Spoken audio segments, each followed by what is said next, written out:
Diana, welcome. Thank you so much for having me. I'm excited. I think we have a lot to talk about because I'm very into this direct care model. And for those of you listening, I'm very into it. We've been covering it a lot and talked to a lot of different people in the model and have been exploring different ways of doing it. But what's especially unique about you is you're actually not only working in direct care, but you're in direct specialty care. So you've kind of taken it to the next level. And I'm excited to hear about like how you got into it. And you've even created a network of direct specialty care physicians to help, connect patients with providers. And so you're very up to some great work. And I'm excited to kind of dig into your story and how you've gotten to this point. And maybe if we could, I would love it if we could start out like I imagine you didn't start out in direct specialty care because that's just a pretty new thing, right? But how did you get into this world of direct care and where you are today? So you are probably aware, like many of us, that we spend some time in the traditional, as I call it, traditional medical system, that things started to deteriorate both for us, but also for our patients. And at some point in my life, I had the feeling that I don't have enough time with the patients. I don't have, I have the skills, but I don't have the time. And I was struggling to keep up with my electronic medical records more than I was keeping up with my patients. And I thought that the avalanche of messages that I was getting from the patients were also coming because I didn't have enough time to spend with them and kind of educate them. So when I saw that patients were struggling to get to me, patients were struggling to come for appointments, and then they were struggling financially to be able to afford an appointment with me, despite the fact that they were carrying what is called great insurance, there were so many limitations. And at some point, I decided that maybe for me, it's time to step out from the traditional system and create my own private practice, like a micro practice where I can do my job and I would feel less, I would say, less stressed about what was going on. And, in the process of thinking, how can I help patients? I realized that my specialty is so badly represented. We are about 6,000 specialists in the whole United States. And, at that time I was located in Cincinnati and I saw patients traveling for 2 hours to come to see me. And there was no way for me to make their life easier. And even when I talked to my former employer about implementing telemedicine, no one was interested. That was before the pandemic. No one was interested because there was no way to bill for such a way. So I really thought initially that telemedicine is a great opportunity. And then I started to form my own company. And my dream at that point was to serve people in the nearby states like Kentucky, Ohio, and Indiana. But then I realized there are so many other states that they do not have enough specialists. So that's my story as a in the beginning Mhm. to become an entrepreneur. But then, building up my practice, I sat down and I thought about things and I realized that, my specialty is so expensive, the way that I knew that things could be done, the way that patients would have to come in, pay with insurances. And then I realized that, I don't know anything about the prices that, a price for my consultation, the price for my laboratory workup, and prices for x-rays. And there were many patients that were asking me, how much is this going to cost me? And I felt so embarrassed that I had no idea even how much it's going to be my consultation. So I was looking right and left, and then I have a friend that was very familiar with direct primary care. And he introduced me, kind of reintroduced me to this idea. I knew someone that was doing primary care, a former colleague of mine that was in the residency. And I started to look into this model, and then I compared this model to what I knew from back home, from Romania. In Romania, you have two systems, the private system where you have absolutely all the information that you need. You know exactly when you go to a private practice or a private clinic, at the door, you have all the prices for the consultations, for the laboratory workup. So patients will know exactly what to expect in terms of financial expectation. So, and I thought, why is this not possible here? And how is it possible for the primary care to do that and not the specialist? So that's how I started to explore the idea. And that was about 4 years ago.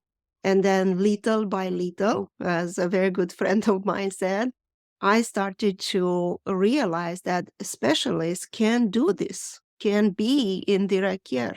So rheumatology is your specialty, and your practice is called Rheumatologist on Call. Is that when you started Rheumatologist on Call? Was 4 years ago? Yes, correct. I started to build up the company almost 4 years ago. And then, after struggling to put everything together, I started in 2020 was the first year where I was seeing patients in the middle of the pandemic. Yeah, which in some ways, probably I would imagine it helped if you were doing telemedicine, particularly with the whole adoption of that as a Yes. potential service. Yes, but I was talking about telemedicine 2 years before the pandemic came, and I was trying to, open up the brain of people about using telemedicine for the use of the patients and for us as well. But it was a big, big struggle to begin something like this. Yeah, and change is it's hard sometimes to get things to change. Often doesn't happen as quickly as we would like. And now, going into the big venture, I mean, 4 years ago, not too long ago, were you nervous or scared or fearful? I think sometimes that's a pretty scary jump to go from this system that's like steady paychecks to this entrepreneur world of entrepreneurship of unknown. Did you have any fear around that? And if so, like how was that managed? I had a lot of fear. I have to admit that I went into this, as you guys say, cold turkey. No, I didn't transition through because there are practices that will transition to cash pay from the insurance world. So they still take some insurances, private insurances, they still take Medicare, but they also accept cash. I did it the other way. I just straight I went straight to cash and it was not easy. And it wasn't easy because, things were not set up. Everything was set up, but it was very hard to educate patients that what I do is extremely valuable, is not in any way tricky. And it's the way that patients were educated to get services and to polish that kind of language to what you say to the patient, what you convey to the patient. It's very hard. Once the patients come to us, and I'm talking us about specialists that are doing direct care, they understand probably after the first visit that the value that we offer and the care that we offer is excellent, and we really give everything that we are supposed to give because we are not stressed by the environment. We are not constantly looking at the computer, and we don't have 30 patients waiting at the door to be And seen. yeah, you can spend the time with the patients that they deserve. And then also the transparency of what is being paid is right there. And then on top of that, like when you're paying for a service as a patient and as a provider, when it's transparent like that, it forces like the incentive is to make sure and add value to kind of like, you want to be able to make it worth more than they're paying as a physician. And also the patient is worried about that too. They're like, Is this worth my money?" And so that's healthy, I think, incentive that gets created in that sort of environment versus in the traditional healthcare system, like nobody knows what anybody's paying. It's just like kind of like monopoly money in some ways. And that doesn't drive any of that incentive, but it is difficult, I imagine, to kind of, because you have to reshape people's belief system or like kind of the people are not used to that as the way things work. That's very true. Patients are, and again, I don't want to use words that will be offensive to anyone, but I feel like in the current system that we live, we are brainwashed altogether, patients and physicians, to work a certain way and to reach out to get care a certain way. And when you bring something different, like every product that is different from what you are used to use every day, it takes time. But the fact that you provide the highest quality of care, that is turning back in, 10 times, I would say. And the satisfaction that you have as a physician to really spend the time with the patients and see the outcome of these patients. You really have the time to see how patients are improving, and you have time to listen to them. Hmm. And that's the other thing. I think that we are not only, with one hand we put orders and with the other hand we hand a prescription. We are healing patients, and it's extremely important for the patient to build up trust. Patients do feel like the system betrayed them, and by saying the system, they only see us. The system is us. We are the face of the system. Unfortunately, when they think about medical care, they think about their doctors. They don't think about anybody else besides us, because the the main interaction that they have with the system is their physician. So how are they going to know who to blame? They're going to blame us for things that they're not happy. And rebuilding that kind of trust is extremely important for both sides. When you made the switch, was it? So you mentioned cold turkey. I know you went all in on cash pay, like from the get go, which I love that. That's my style. I mean, I think if you're going to believe in something, you just got to go all in. Did you also go all in? Like, did you just stop the system job? Yes, I stopped one. So I work in academia, I work in private practice. What I continue to do is I took some locums job to support my family, and that was extremely helpful for me. And while I were building up my practice, so while I was building up my practice, I took some locums job, which were helpful, and I kept my academic appointment. So that was also helpful because it kind of kept me connected with the system, but I was not depending on the system.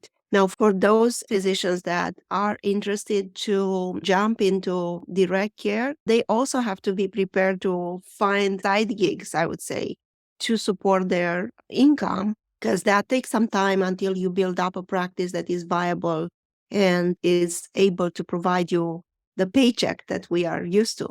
Hmm. Especially, I mean, I can imagine. I don't know what your position situation was, but I can imagine someone that's like sole breadwinner for a family.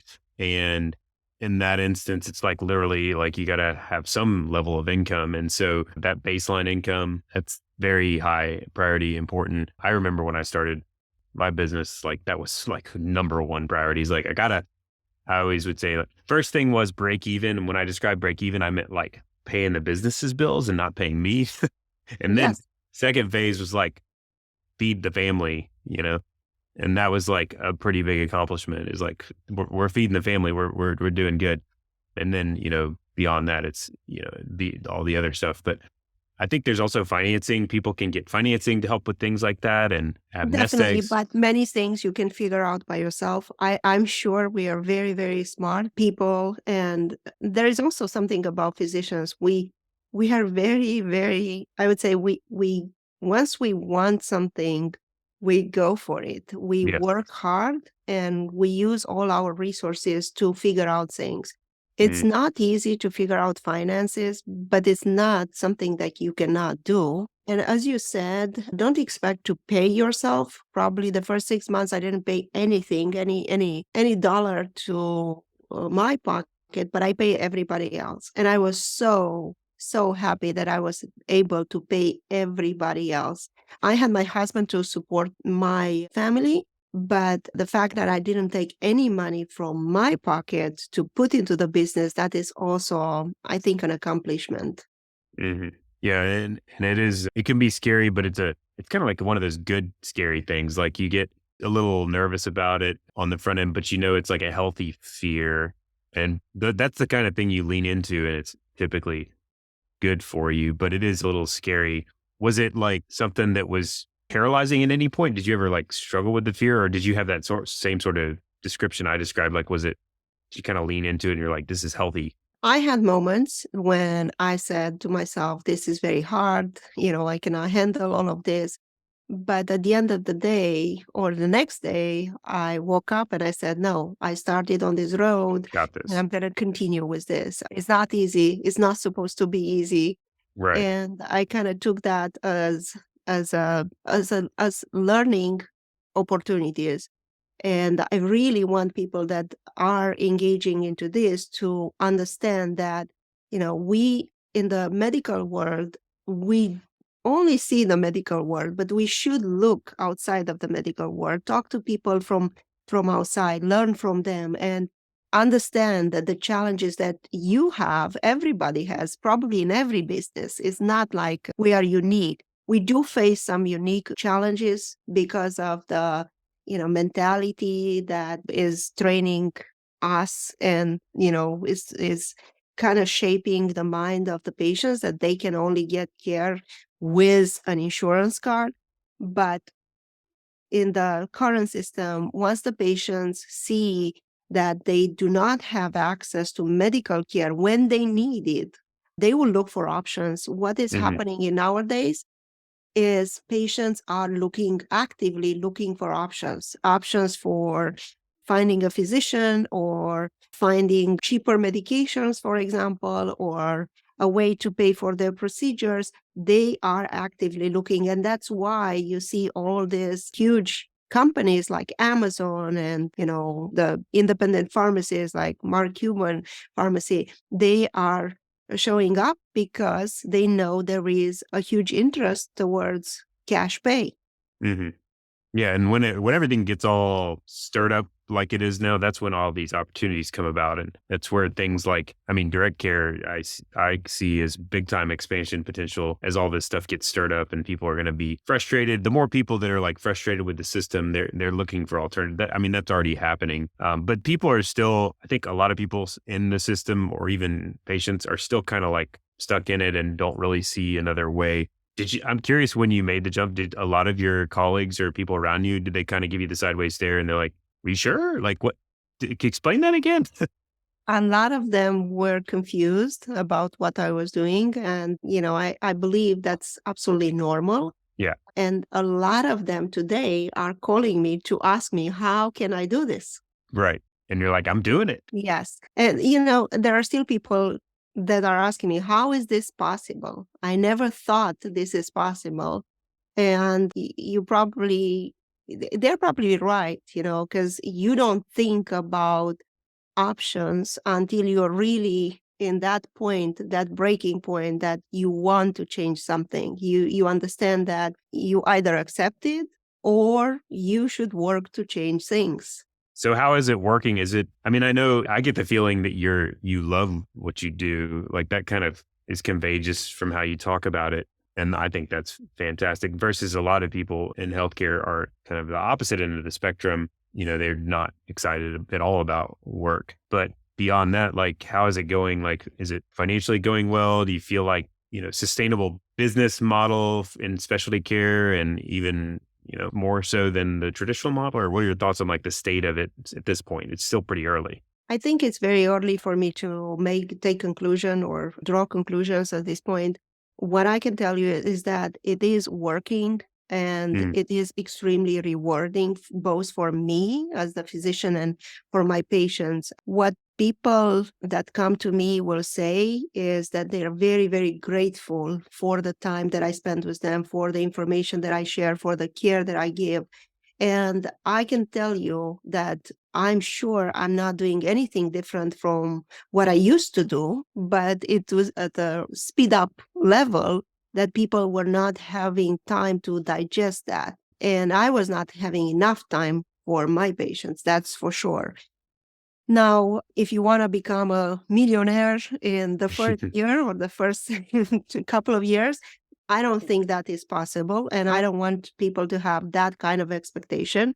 It all depends what you want and how much you want to work. And it also depends where you are in your expectation, and what kind of practice do you want to build? Is it like a practice with multiple physicians? Is it a practice that it's only you? So it all depends on multiple factors.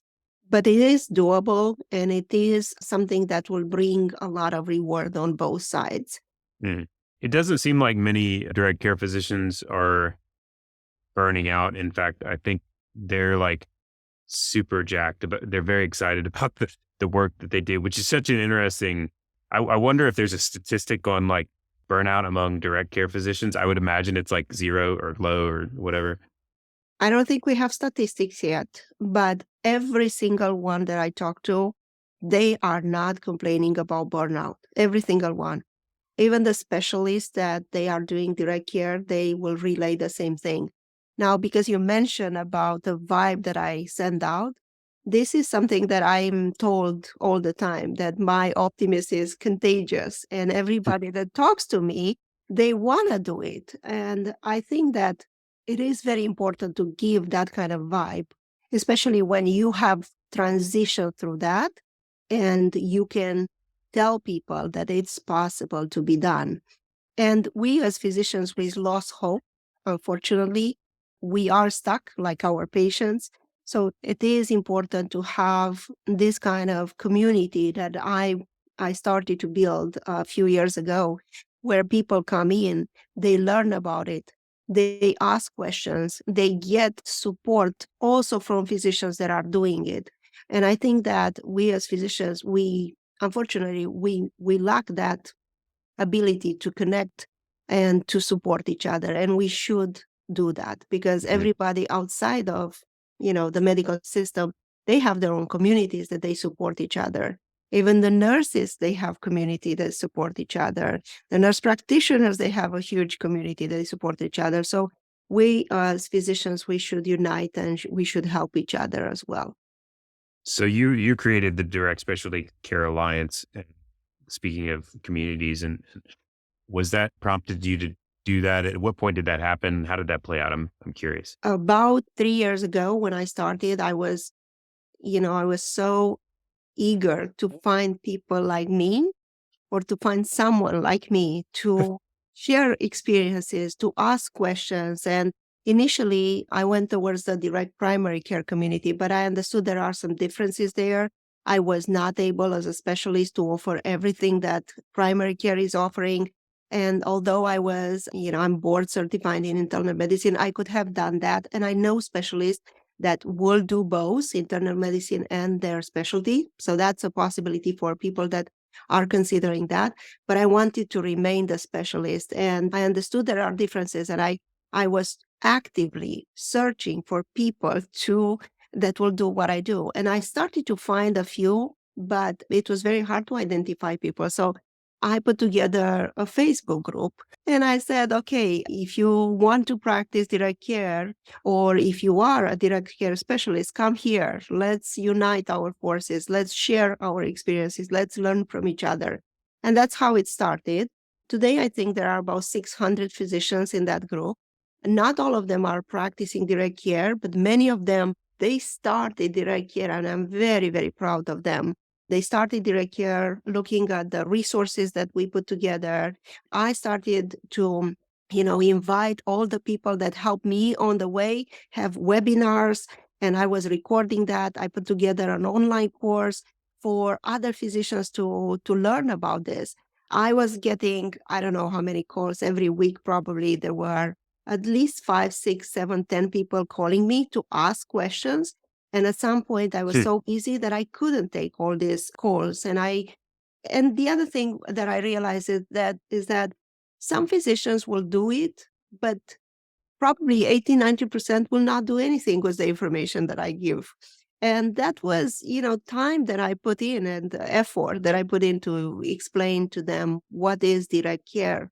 So I started to build up resources. And at some point, I said to myself, tomorrow Facebook can disappear or they can erase the group. How are we going to reconnect? So that's why I said to myself, we need to have a legal structure. And that's how I started direct specialty care. And in all this process, there were people showing up. They came to us.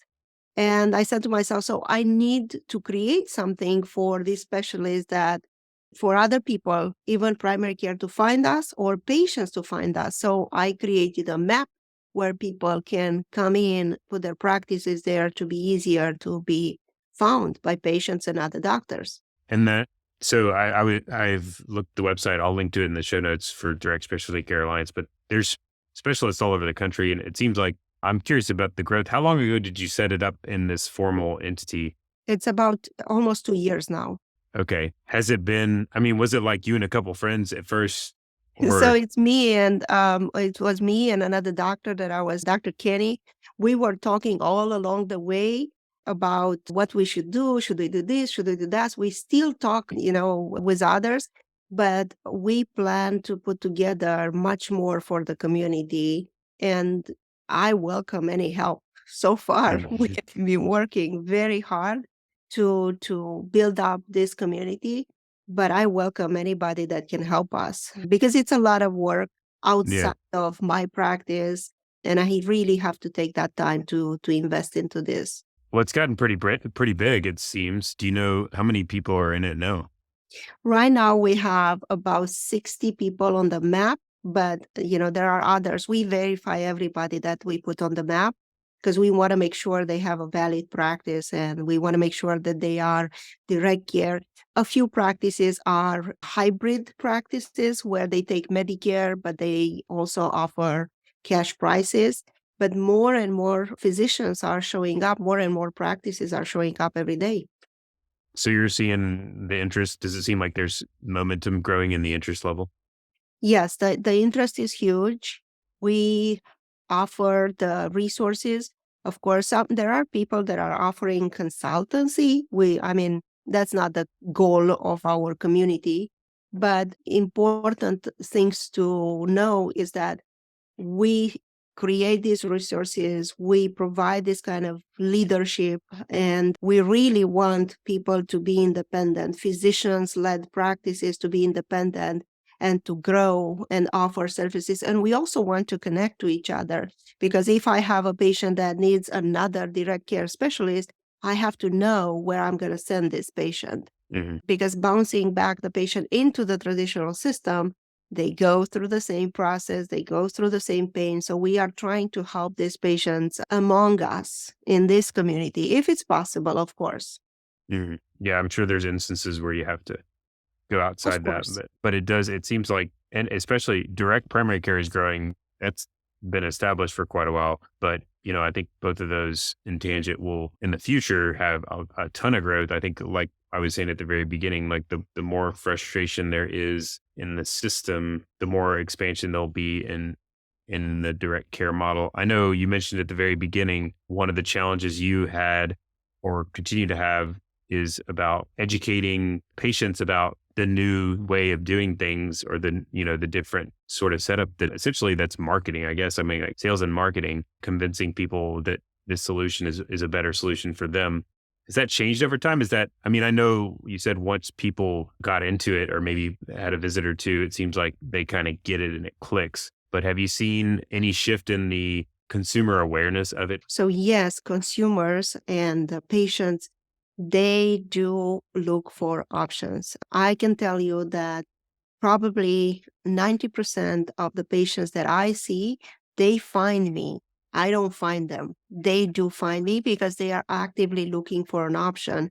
When they get a referral for a rheumatologist, the first thing that they do, they ask their primary care physician, where should I go? And they tell a name, they go on their insurance. That person is not on their insurance, or even if it is, they're going to be seen in 6 months. Most of the patients that I see are critical in a lot of pain. So imagine someone with rheumatoid arthritis waiting for 6 months to be seen. That is completely unacceptable. And they look for options. And that's how they find me. And I'm sure this is valid for all the specialties that I know. Patients will look for options. And the other category of patients, more and more patients, are unable to pay the high deductibles. So again, they're looking for an option to pay something cash that they can afford because it's a difference between paying a couple of $100s for a visit and paying $2,000 for a visit because your deductible could be, 8,000 and Mhm. the visit will be billed whatever the discretion of everybody else, but not on on your favor. Mhm. So it's important for patients to have this price transparency. And I think that will drive many patients to this kind of practices. Once they understand that the price is not higher, but the value is most of the time so much higher, then they will come to this kind of practices. Well, you're eliminating a lot of the layers of costs too. So it's just, I mean, when you look at it, big picture, it makes a lot of sense. So the majority of your patients are finding you themselves, like not referred. They're just like, are they No, Googling it or what? they Google it. Yes, they Okay. Google it. And this is how they find you. There is also an important category of patients. Once you serve well patients, the word of mouth is going Right. to pay back. So that's also something that you have to understand. Once you give good quality care, you're going to get referrals from patients.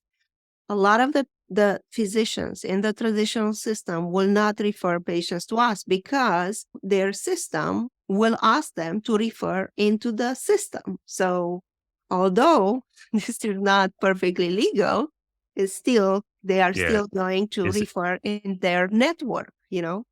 Yeah. That's garbage. I mean, that's just, I mean, it can work okay, but like, that's just But not, that's what you are told, you know, you yeah. you Yeah. know how what I'm talking about, you know, Yeah. I know. have to use your network that is built up by your hospital to Right. support the hospital. So most physicians working in the system are getting their patients from referral or other provider referrals, or the system sets them up with patients, which, That is my experience so far. mm, There are also physicians that are in the concierge practices that they understand the value of direct care. They don't practice direct care because there is a difference between concierge and direct care. And many patients are confused by that. I actually wrote an article in Medscape, I think almost 2 years ago, about the difference between concierge and direct care. And I call direct care that is concierge without the tag, the price tag of the concierge care. And I don't know if, you know, there are physicians that don't even understand that. So I don't expect many patients will understand it.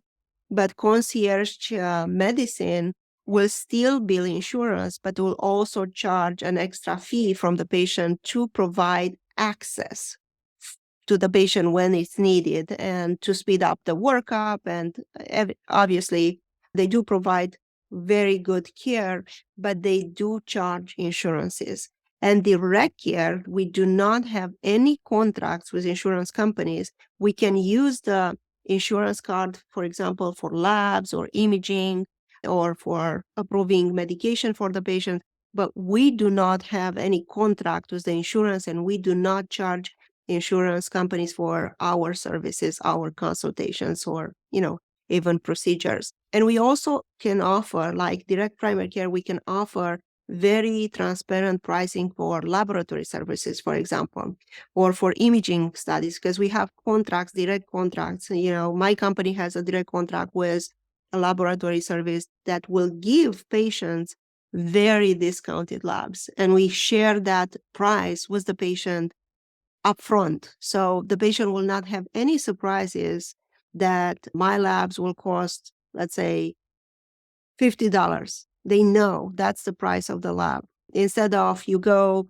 through the traditional system or you use your insurance card, and if the bill is, let's say, 1,000 and you have to pay 20% of that bill, you're going to pay 200 instead of paying $50, which is mhm, a huge, huge difference for the patients. But you just have to spend the time and explain to them that. And, you know, most of the patients do not believe you in the beginning.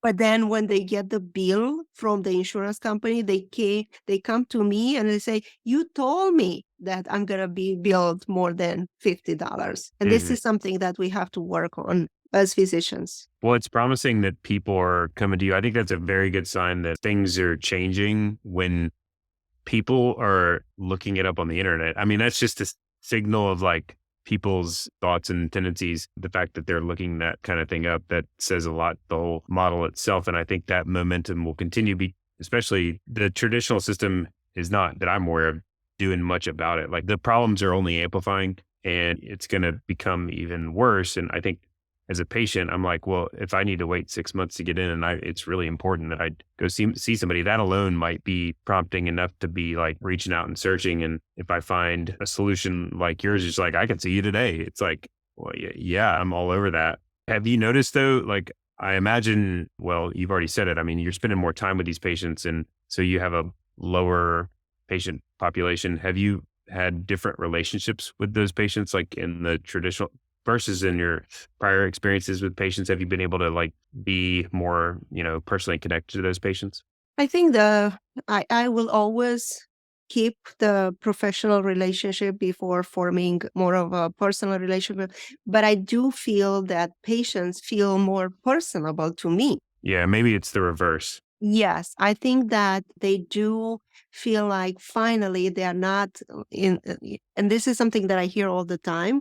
They tell me that I feel like I'm not in a factory going in and out the Mm, door. And that is extremely valuable for me. That the feeling that you are able to send, the vibe that you send to the patient, it's incredible. And mhm, then I always look at the reviews that they leave me. And that's something that I had to overcome as a physician. I never thought that I should tell patients to go leave me a review. And this is what I would encourage all the physicians that go into direct care, because we are very, very shy about asking for things. That's number one. And number two, all these websites that there are websites that they post reviews about us, they're open to everybody. Even people that are not my patients, they could go there. Never happened to me, but they could go there and could leave a review if they make a phone call and they were not happy, and they could write whatever, and nobody is verifying them. But when you encourage patients to go and leave you a review, you really see what they think about you, how they value the care that you give to them. mhm, Because what is happening with all these review websites, usually those patients that are not happy, they will go to leave a review. Patients that are happy, they don't have a reason to no, think to leave you a review. So it's important to build up that kind of, I would say, branding in time. If patients are happy, just encourage them to, and even, it never happened to me, but encourage patients to leave you a review, because mhm, you will understand also where you need to improve. If you have to improve things, you will have that opportunity. And on the other hand, for other patients, it's extremely important to see the value that you provided to the community that you serve or to patients that you served in the past. mhm. Yeah. Well, I think those are all great suggestions. If I'm a physician, I'm considering making the jump, but I'm a little nervous about it. And I know the community is important. And so checking out your network is a great suggestion. And y'all have lots of resources, and just people in general are a resource that are already doing it.